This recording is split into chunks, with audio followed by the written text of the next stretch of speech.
taxes matter. I mean, taxes matter. When you reward an economic activity, you get more of it. When you penalize an economic activity, you get less of it. Nothing could be more important than taxes. In that light, have you ever stopped to think about it? 5 bad decades in a row, the 30s, the 40s, the 50s, the 60s, and the 70s. You're kidding me? No, I'm not kidding you. Each one of those were lousy economic decades. I mean, the 1930s, the Great Depression. The 40s were the war years.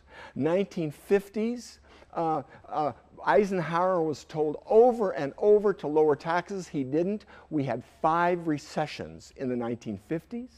The 1960s, well, what can you say? It was just a mess.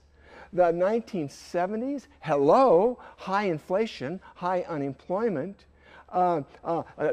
gas lines, high taxes, Jimmy Carter, President of the United States, Dow Jones Industrials that starts January of 1970 of 700, and 10 years later, December 31st of 1979, the Dow Jones, 701. Yes, 1 point in a whole decade. So I don't have to do much convincing. 70s was a lousy decade. Then a new sheriff came to town. I mean, on November 6th of 1980, Ronald Reagan becomes the President of the United States, and he says, hey, listen, I'm not an economist. I don't know how the economic world works, but I got to tell you something.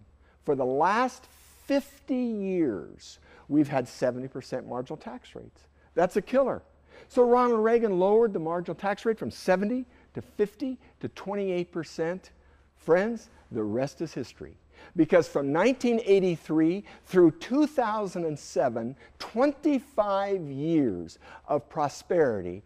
But the fact of the matter is, even the lowest tax and the fairest tax discourages risk, discourages work, discourages production, and lowers the GDP.